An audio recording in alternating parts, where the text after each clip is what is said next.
नमस्कार, मैं हूं आशीष और आप देख रहे हैं आशीष कॉमर्स क्लासेस। मेरे प्रिय साथियों, आज की हमारी वीडियो का टॉपिक है पूर्वाधिकार अंशों का शोधन यानी redemption of preference shares.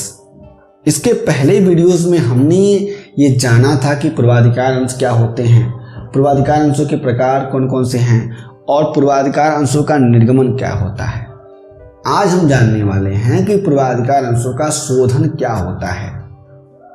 Company अधिनियम 2013 की धारा 55 के अनुसार पूर्वाधिकार अंशों के शोधन के बारे में निम्न विधान हैं। और वे विधान कौन कौन से हैं, नियम कौन कौन से हैं, रूल्स एंड रेगुलेशंस कौन कौन से हैं, उनको हम लोग जानते हैं।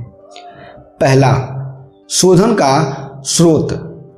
पूर्वाधिकार अंशों का शोधन या तो कंपनी के उस लाभ से हो सकता है जो लाभांश के लिए उपलब्ध हो या नए अंशों के निर्गमन से। कहने का तात्पर्य यह है कि कंपनी के जब कभी भी पूर्वाधिकार अंशों का शोधन होगा तो जो भी लाभांश हैं, प्रॉफिट एंड लॉस अकाउंट के पैसे हैं, उनसे कंपनी के जो भी पूर्वाधिकार अंश हैं उनका शोधन हो जाएगा। या फिर जो भी नए अंश इशू किए गए हैं उनसे जो पैसे मिले हैं उनसे क्या करेंगे, हम लोग पूर्वाधिकार अंशों का शोधन कर देंगे, यानी पैसे वापस कर देंगे। दूसरा, पूर्णदत्त अंशों का ही शोधन। ऐसे किसी अंशों का शोधन नहीं किया जा सकता जो पूर्ण चुकता ना हो। कहने का सिंपल तरीका है कि यदि ऐसे कोई भी पूर्वाधिकार अंश हैं जिनके पूरे के पूरे पैसे नहीं मिले हैं तो उन्हें हम लोग क्या करेंगे, शोधित नहीं कर सकते हैं, उनका हम शोधन नहीं करेंगे। तीसरा, पूंजी शोधन कोष का प्रावधान। जब पूर्वाधिकार अंशों का शोधन कंपनी के लाभों से करने हेतु प्रस्तावित किया जाएगा तो ऐसे लाभों में से शोधन किए जाने वाले अंशों की मूल राशि यानी नॉमिनल अमाउंट के बराबर राशि पूंजी शोधन कोष नामक एक अलग खाते में हस्तांतरित कर दिया जाएगा। हाँ, सिंपल लैंग्वेज में कहा जा रहा है कि यदि जब कभी भी यह प्रस्तावित होगा कि कंपनी के पूर्वाधिकार अंशों का शोधन हम लोग कंपनी के लाभों से करेंगे, यानी कंपनी के प्रॉफिट एंड लॉस अकाउंट के बैलेंस से करेंगे, तो जितने अंशों का शोधन करना है यानी जितने अमाउंट तक का शोधन करना है उतने अमाउंट तक का हम लोग पैसा क्या करेंगे, एक नया अकाउंट बना करके हम लोग उसको ट्रांसफर कर देंगे और उस नए अकाउंट का नाम होगा पूंजी शोधन कोष। ठीक है, तो उस पूंजी शोधन कोष में हम लोग क्या करेंगे, उसको ट्रांसफर कर देंगे उतने पैसे को। एग्जाम्पल मैं आपको देता हूं, यदि हमें 5 लाख पूर्वाधिकार अंशों का शोधन करना है, ठीक है, और हमारे पास 10 लाख तक का पीएल अकाउंट में पैसा है, तो हम लोग 5 लाख क्या करेंगे, पूंजी शोधन कोष में ट्रांसफर कर देंगे। और जो 5 लाख पूंजी शोधन कोष में हमने पैसा ट्रांसफर किया है उसी में से क्या करेंगे, हम लोग पूर्वाधिकार अंशों का शोधन कर देंगे।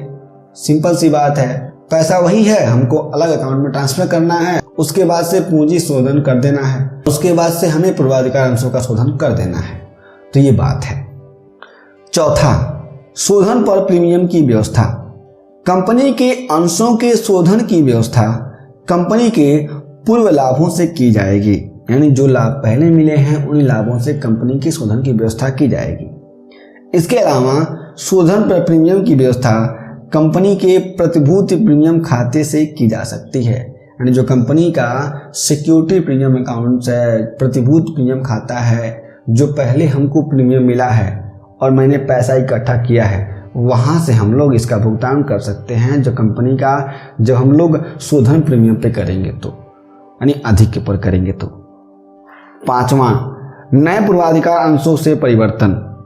यदि कंपनी पूर्वाधिकार अंशों के शोधन की व्यवस्था लाभांशों से नहीं कर पाएगी तो निम्न बातों को ध्यान में रखते हुए उस पर लाभांश सहित शोधित अंशों के बराबर शुद्ध पूर्वाधिकार अंश जारी कर सकती है।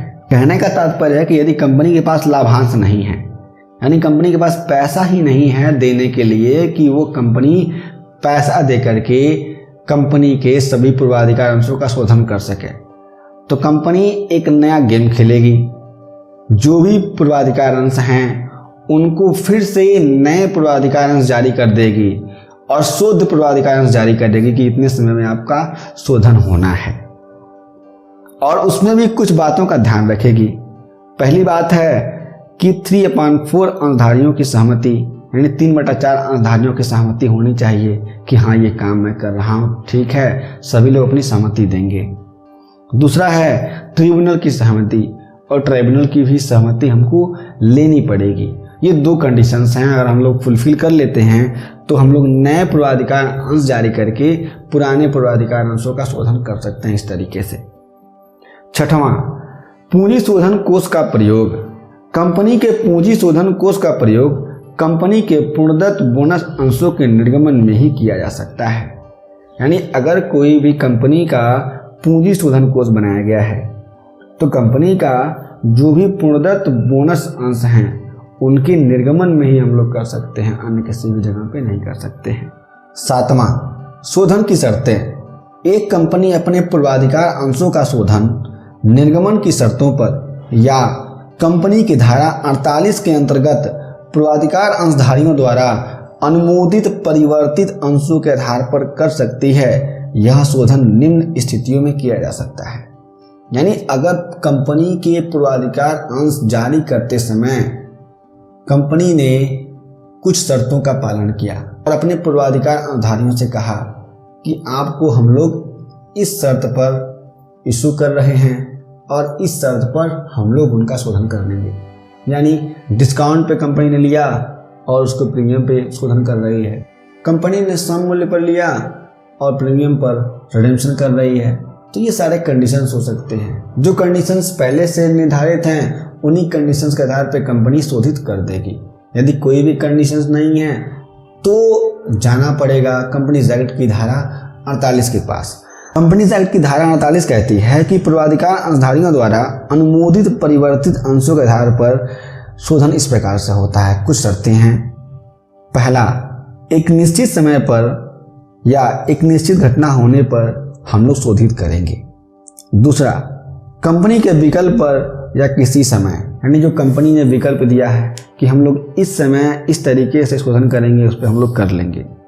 तीसरा, अंशधारियों के विकल्प पर किसी समय, यानी अंशधारी कहते हैं कि हमें इस तरीके से शोधन करवानी है तो हम लोग उस तरीके से क्या करेंगे, शोधन कर देंगे। आठवां, आधारभूत संरचना वाली कंपनियों में शोधन की व्यवस्था। आधारभूत संरचना को स्थापित करने में लगी कंपनियों की दशा में कंपनी 20 वर्ष से अधिक अवधि के पूर्वाधिकार अंश निर्गमित कर सकती है, लेकिन यह अवधि 30 वर्ष से अधिक नहीं होनी चाहिए। इसमें भी 20 वर्ष के पश्चात यानी 21वें वर्ष से प्रति वर्ष ऐसे अंशों के कम से कम 10% पूर्वाधिकार अंशों के विकल्प पर अनुपातिक आधार पर शोधन किया जाएगा।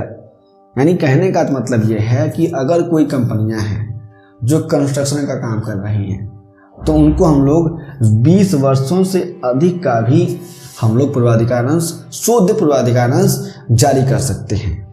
यानी वो तब उस कंडीशंस में 30 वर्षों का दायरा लिया जाएगा, और जब 20 वर्ष खत्म हो जाएंगे, 21वां वर्ष लग जाएगा, तो हम लोग जितने भी शुद्ध पूर्वाधिकार अंश होंगे उसमें से 10% के अनुपात से हर वर्ष शोधन करते रहेंगे। हम देखते हैं कि पूर्वाधिकार अंशों के शोधन की विधियां कौन कौन सी हैं, यानी methods of redemption of preference shares.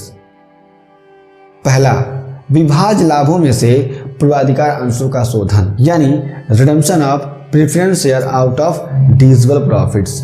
जो भी कंपनी के पास प्रॉफिट्स हैं उनमें से हम लोग क्या करेंगे, शोधन कर देंगे। दूसरा, नए अंशों के निर्गमन द्वारा पूर्वाधिकार अंशों का शोधन, redemption of preference shares bye issue of fresh shares. हम लोग नए अंश जारी कर देंगे और जो भी पूर्वाधिकार अंश हैं उनका शोधन कर देंगे। तीसरा, लाभों में अंशतः और नए अंशों के निर्गमन के द्वारा अंशतः शोधन, redemption partly out of profits and partly bye issue of new shares. यानी कुछ पूर्वाधिकार अंशों का शोधन हम लोग क्या करेंगे, लाभों के द्वारा कर देंगे, पैसे देकर कर देंगे, और कुछ का हम लोग नए अंशों को जारी करके कर देंगे। चौथा है परिवर्तन द्वारा शोधन, यानी रिडेम्पशन ऑफ कन्वर्जन। हम लोग क्या करेंगे, कंपनी के जो भी पूर्वाधिकार अंश हैं उनका हम लोग परिवर्तन कर देंगे, उनको परिवर्तित कर देंगे। किसमें परिवर्तित करेंगे? समता अंशों में उनका परिवर्तन कर देंगे, तो उनका हम लोग शोधन कर सकते हैं इस तरीके से। तो मेरे प्रिय साथियों, ये वीडियो था कंपनी के पूर्वाधिकार अंशों के शोधन का। हम लोग अगली वीडियो में मिलेंगे। यदि आपके पास और भी कोई प्रश्न है तो आप हमें नीचे कमेंट बॉक्स में जरूर लिखिए। हम फिर से मिलेंगे एक नए वीडियो के साथ। तब तक के लिए जय हिंद।